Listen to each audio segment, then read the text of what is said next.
Dr. Udo Ulfkott is a renowned journalist and academic, but his views on Islam have caused an outcry, has been investigated by the German government and has received multiple death threats. Now, Dr. Ulfkott, what are your issues with Islam? Whenever you see a tribe in the Amazonas in Brasilia that is untouched by a different culture, everybody is going to stand up and to say you have to protect this tribe that is not affected by Western or Eastern or Muslim or whatever culture. You have to protect those people, yeah? And the Amazonas in Brasilia. So what I believe is that there is a place for Muslims in this world and for their culture. They have a place to live in, and there is a place for European and Western culture to live in. What I don't believe is they will live peacefully together. We have a clash not only of civilizations and of religions, we have a clash of ideologies. Like we had a clash between communism and capitalism. Now we have a clash because Islam is also an ideology. I believe that Islam is not going to win this battle. It is a battle.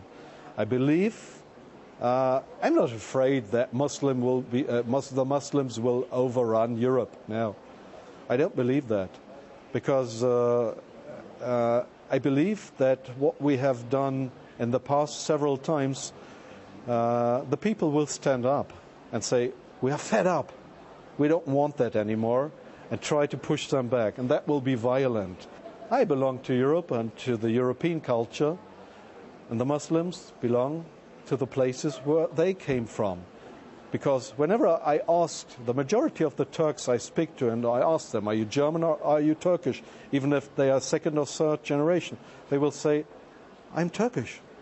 The Palestinians, wherever they live, if they live in Saudi Arabia as workers, they say, I'm a Palestinian and my home is Palestine. I don't blame them for that. I just say, okay. So if they say they have their roots there, they are happy there, all the best. Take your suitcases and go back to where you are happy. I will be happy, you will be happy. Now, is there anything inherent in Islam that makes it different to other religions and makes it particularly difficult for Muslims to integrate? Some parts of the Quran ask Muslims not to integrate. To give you a clear view, an example, it is Surah 3, verse 110. This says, as a believer, as a Muslim, you should not learn from an unbeliever. Yeah? You're not allowed. You are the ones who rule and to decide what is good and what is bad, because you are Muslims. And it is not the unbelievers to whom you should listen. You should obey to Islam and to the Muslims. You should not learn in unbelievers' schools.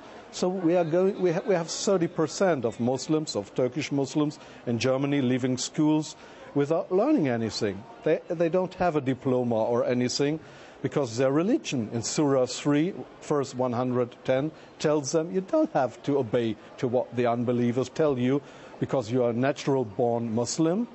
You are more worse than an unbeliever. Why do you listen to what they tell you? Forget that. So this is going to cause conflicts. This is going to cause big problems. You could never publicly, and especially not in the mass media, you could never talk about incest in the Islamic culture, that people who are relatives, cousins, if they marry, and that is common in Pakistan, common in Turkey, common in Morocco, if they marry and if they do the incest, that it will not be good, because they have schizophrenia, they have diseases.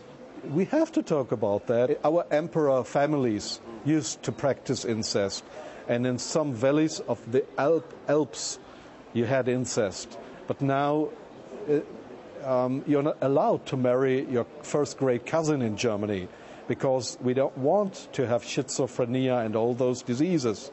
So why do we want to talk publicly to our Muslim population and tell them we don't like to marry your first-grade cousin because of the diseases, not because we don't like you, we don't want to have that diseases.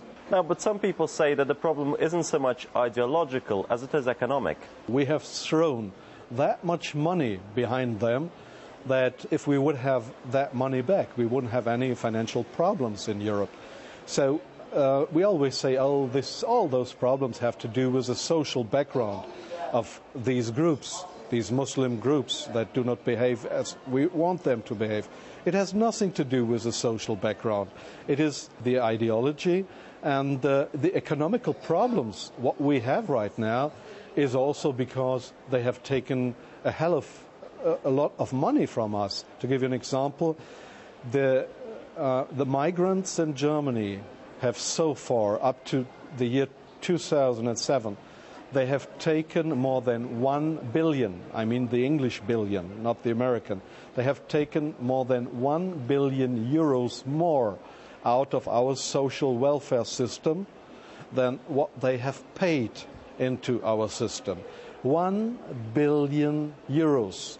To give you an idea what that means, we have debts. The German government has debts. The total amount of the German government's debt is 1.7 billion euros. What part has the media played in this? The mainstream media has played a very, very big part in that, because whenever you have criticized the situation, they did not print it. It was against political correctness, as a majority of the journalists in Europe, not only in Germany, the majority of the journalists are out of an 86 generation. That means a left-wing generation who clearly wanted to have this migration movement and who clearly wanted to have a new human being mixed from different cultures of the world. It was not bad what they wanted. The idea of having a new human being that will live peacefully in the future together, that was not a bad idea, but just in reality it does not function. Have you personally suffered for your beliefs? 2 times I had to leave my home because I have death threats. I had death threats, I still have them. And we live in anonymity. We had police protection for a long, long time. But my family and me, we decided we don't want to have that anymore. There is many people in Europe who are threatened to be killed by Muslims. It is not only me. My hand is absolutely quiet if I would die this moment, because I have the feeling with my belief, with whatever I do, this is the right way for me. Are you a Christian? I was born in a Christian family, and when I was 21, 22 years, I have thrown away Christianity. I have denied my roots, the roots of my Christian family. I have decided to be an atheist. I was traveling through the Muslim world for the Frankfurter Allgemeine newspaper, and I converted to Islam in Herat in Afghanistan. When I speak about Islam, I speak from my own knowledge. I have lived for a long time, for many, many years together with Muslims, but now I'm an ex-Muslim. I'm a reborn Christian. But now I'm a Christian from the bottom of my heart, not because I was raised in a Christian family.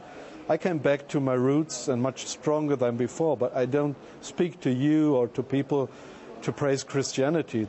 So what future do you predict for this continent? The financial and economical crisis, it looks like it will come back. And whenever you had in history, whenever you had